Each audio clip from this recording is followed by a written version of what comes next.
Hey guys, welcome back to another vlog, and for today's video we're going to do a tindera for the day at my lola's Christy Snack over here.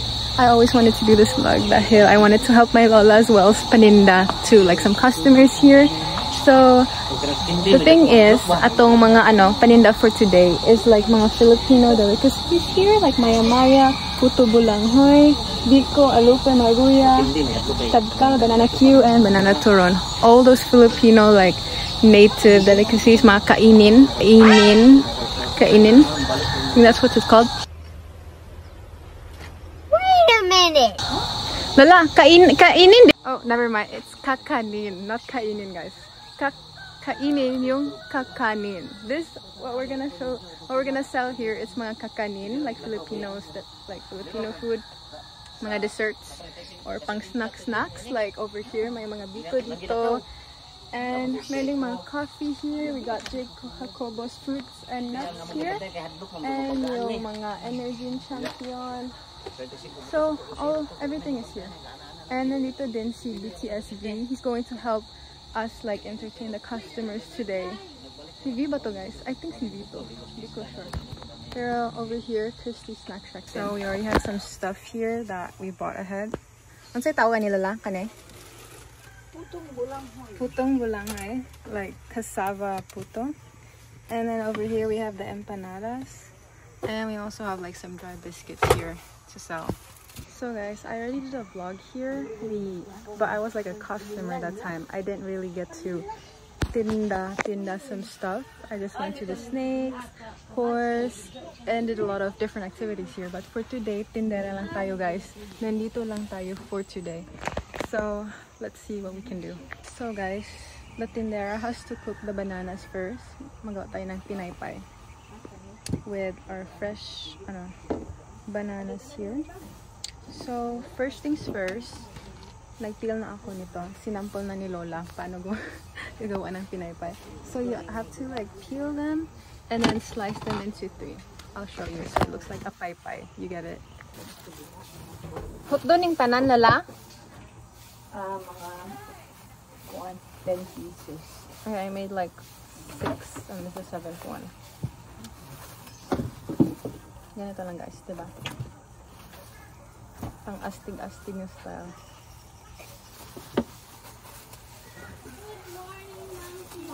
Grabe guys, ang dami na good morning ni Lola dito. Parang Reyna siya ng Bohol Enchanted. Grabe. Like pagpasok pa lang namin, good morning sa entrance. Good morning sa mga tricycle drivers din. Good morning nilang lahat. Ang sikat-sikat ni Lola dito. That's why I think she likes going here. She's getting queen treatment here.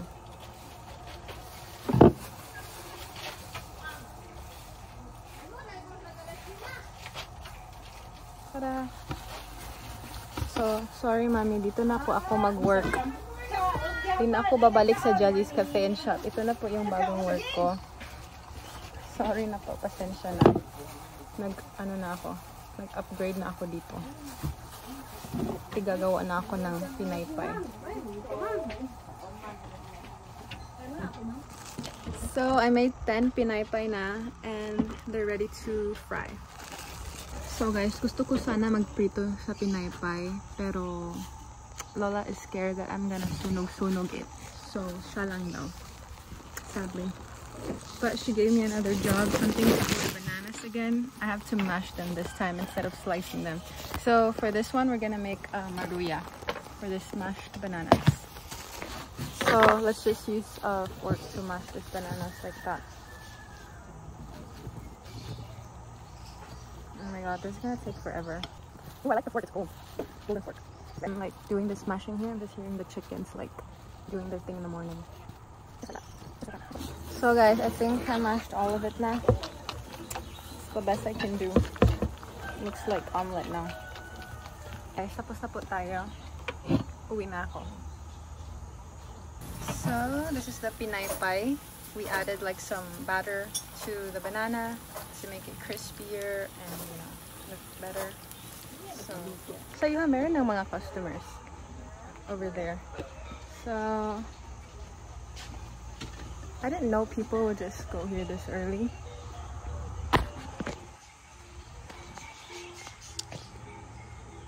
Let's say hi to the kabayo. Kabayo is so sweet. Hello! Hello, kabayo! Hello! And grabe sila magha, guys. That's the owner's wife. Owner also. Sila yung mga owner. Grabe, uy. Parang, how many months?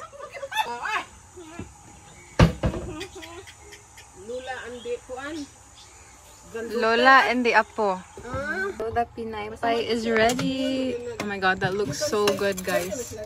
That looks so good and crispy. Ang syrup. Syrup. The beautiful auntie. The owner of Bohol Enchanted and many more. Sister-in-law ni Lola, oh.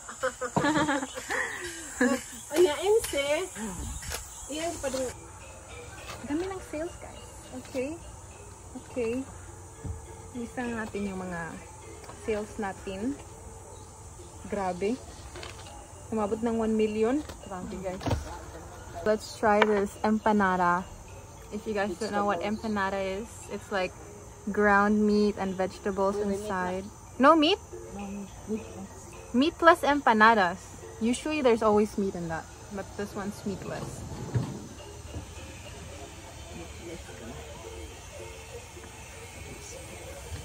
Not getting any protein. That's fine. It's vegetarian version. It's still good though. Like full of potatoes inside.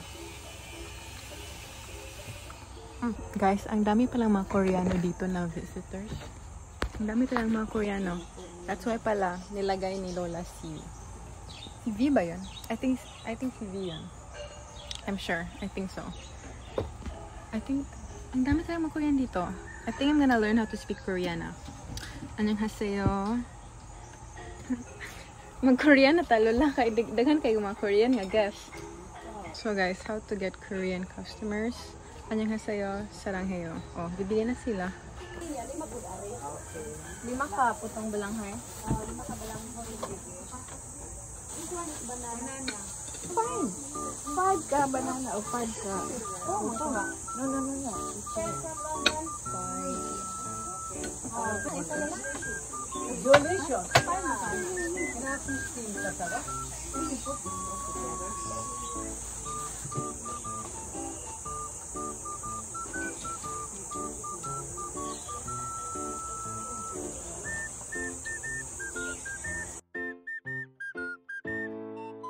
Guys, ang dami lang binili. We have different customers. We got some British ones.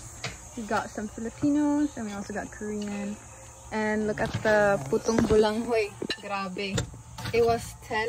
Naging 3 na lang natira. Yeah. A lot of people wanted the putong bulanghoy. It's cassava. And there were actually some Spanish people who were really interested with it. So they wanted to try some cassava puto. Sito. Sila ka ba? Isa. Ay, doha. Doha, te.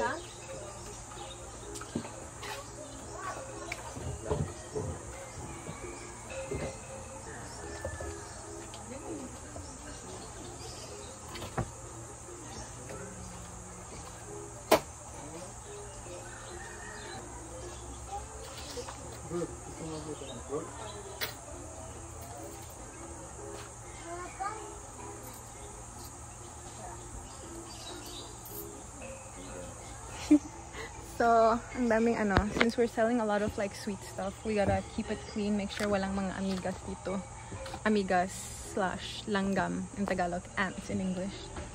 Kasi you know na naman, basta mga matamis yung paninda mo, expect na lang talaga kayo ng mga ants.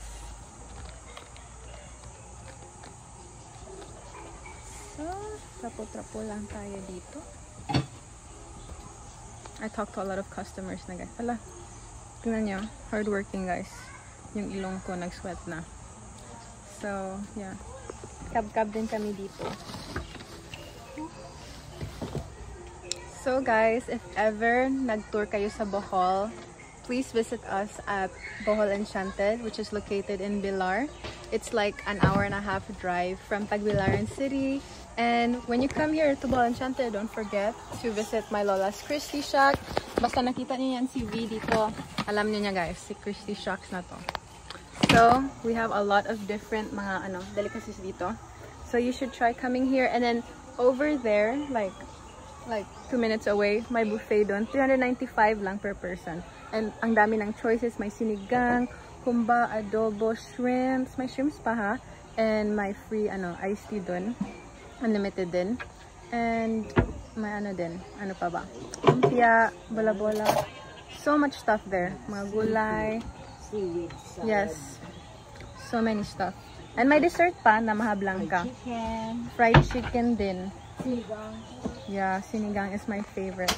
Oh my god. Look at our next guest, guys. We have the albino carabaos. OMG. So cute. Anong gusto nyo? Anong gusto nyo? Ang cute-cute naman ito eh. See guys, this is just an ordinary day at Christy Shacks just to see an albino carabao in front of us. Amazing. And nandun si Kabayo over there, lonely. So my lola made a new dish, banana Q.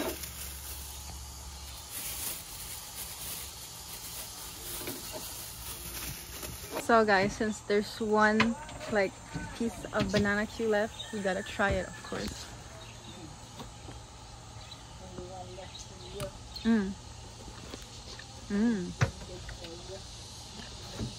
So if you guys don't know what banana Q is,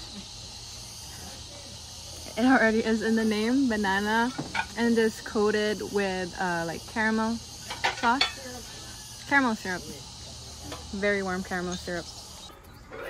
Oh my god. There's a horse here. So if you guys want any buffet, it's just over here.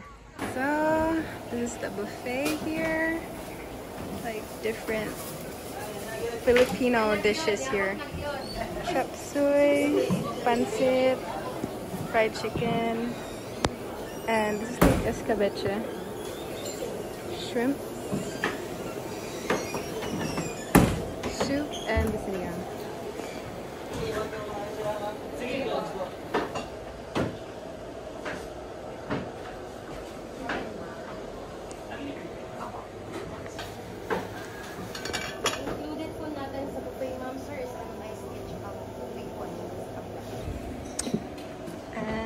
Over here, may dito.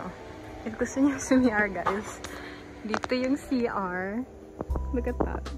So, everyone can see you pooping and peeing. And ito yung extension sa buffet. If like very busy na talaga, they're gonna put like a lot of dishes here, like the same exact dishes, just over here. And tingnan niyo yung mga seat, guys. Toilet seats. Isn't this crazy? Like restaurant siya pero toilet seat yung mga upuan. Grabe. So ito lang yung extension sa main over there. Grabe guys, magkuha kaya ako ng sinigang since it's my favorite. Let's get some sinigang. So guys, I took some food from the buffet and their fried chicken is so good.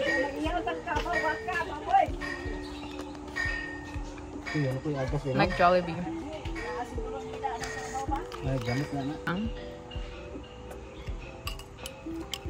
Amazing.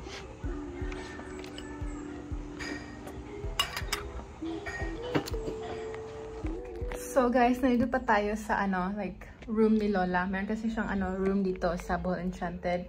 Kasi mag-overnight na siya dito pa, hindi na siya like pauwi-uwi sa bahay niya, which is like an hour and like a half, almost 2 hours away. So syempre, 'di ba? Dami na yung oras. So she just sleeps here and wala pa kasing maraming customers. So na, mag-rest muna ako. Sige guys, good night. Good morning guys! It's time to sleep. Oh my god guys, I'm still feeling sleepy. Galing pa ako natulog. Gilo, kita ko na floor na, palo na sa buildings. And, Tanan siya, anak naman kuno ka. natulog kasi ako. Sa mukha, when nakatulog ko. I was so sleepy. And someone wanted to come and clean. But they just saw me laying down with my mouth open. Guys, kainan muna oh. Kinilaw, sabaw na baka, chicken.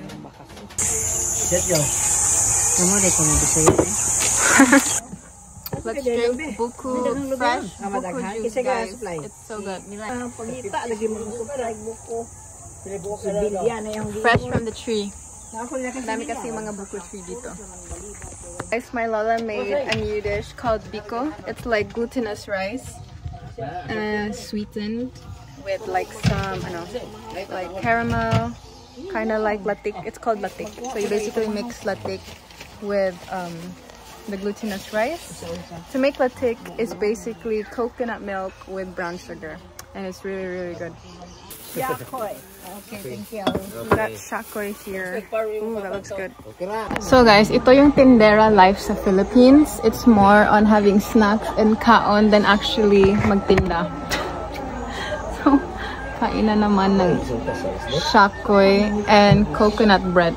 So, ito yung mga gawin natin as a tindera sa Pinas.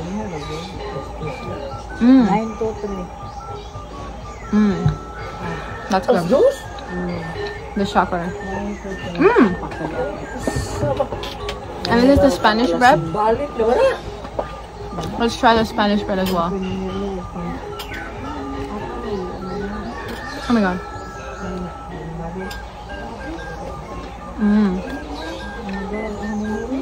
That's good. That's really good. So for the coconut bread, there's always like a red dye in the middle.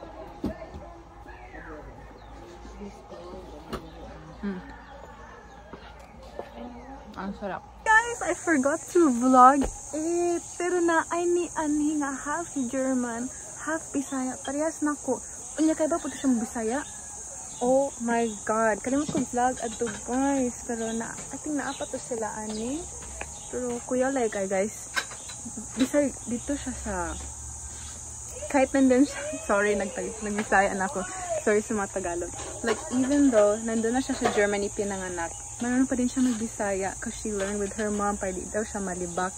They can't gossip about her. Which is so interesting. Exactly like me, guys. She's like around mga 30 ata. And she's already married with her German husband. Pero maghugas muna tayo, guys. Wala pang masyadong customer. Maghugas ako dito sa mga pinggan. Okay? So, maumaning ko pangsulod og mga buko. Like mga buko juice na mga tinderon. It's what they put inside. Grabe. Ay ba? Nga, mag-exchange ko my Instagram. Mga tulis sa Angie. OMG. So cute.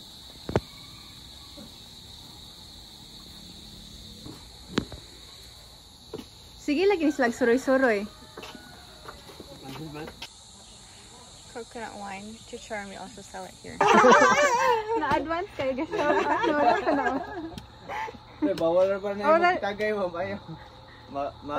Ma-distract ka na. It's in order sa TikTok. Ay, bawal dahil mag-alcohol sa... Na yung mag-inom. Makuhan mo ka ni Mamita. Sa YouTube man eh. Ayun. Guys, maghipos na tayo sa mga gamit natin cause it's already 5 PM. Sisira na tayo. So guys, we're just going to put like mga like itong mga kape at saka gatas like under here. Para it looks neat up here. So we're just gonna put all of this dito lang. And then we lock it. Ganun. And tsaka yung mga biko dito, like our stuff here, nabenta na yung lahat yung mga kakanin dito. So it's good na. That's good. And mag-cash count na tayo. So guys, this was the last of it. And basically, the last step to do is basically just cash count na. Yung mga halin natin. Ilista natin yung inventory natin. And tsaka mga ganun. And then, naghugas na kami ng mga pinggan dito. Wala nang So, it's time for closing. Thank you so much, Christy Snack Shack, for this experience. So, bye V. Ikaw na magbantay dito ha kapag magsira na kami. Bantayin to ni Brads. 24/7 kasi yung security guard namin, guys. So, may lang and then free pa siya. Wala nang bayad, di ba? Wala lang, rain or shine, nandyan yung siya. So, thank you so much, Christy Snack Shack, for letting me do this vlog. Thank you so much. I appreciate it. At least today, I experienced paano maging tindera sa isang kakanin na parang shop. It was really fun. We made a lot of delicious food, mga kakanin, and we met new customers, met new people. Nag-ano pa kami, follow each other sa Instagram, diba? And it was really fun, guys. So the thing is, di na kami uuwi kasi it's already 5 PM and then 2 hours pa yung bus ride padulong sa city. So mag-overnight na kami ni Lola dito, yung where I slept at her room. Talagang tao, guys. Nag-closing na sila. It was really fun and meron pang ATV dito. Why is it called Bohol Enchanted? Pause lang natin, guys, if you wanna read this. Tingnan niyo yung tarsier, guys, na iba na siya. Ang laki na ng niya. Ang laki ng mata and maliit lang yung bibig. Grabe, guys, meron ding horse for sale for 23K. OMG. Guys, they have a lot of like dogs asking for food here, which is so cute. Like, I can't resist giving them food. It's too cute. So guys, we have to sleep early kasi magigising pa ako ng early tomorrow kasi mag-duty pa din ako doon. Hindi to for a day, guys. 2 days pala yung Bye! Ingat! So, bukas din, may duty din ako. So, diba, 2 days? Today and tomorrow. And then, uwi na kami ni Lola sa Sunday doon sa Tagbilaran City.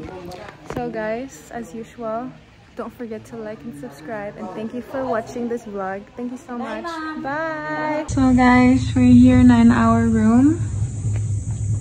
Lola over there, and I'm down here. Kapoy na si Lola. She's so tired na, guys. I'm also tired na. Lagi, non-stop ko kag luto-luto kanina na. Oh. 2 times nag-banana cube. Yeah, that's good. Ganun talaga yung business life. Magkayod tayo, guys, for our future. Galaw-galaw dyan naman, guys.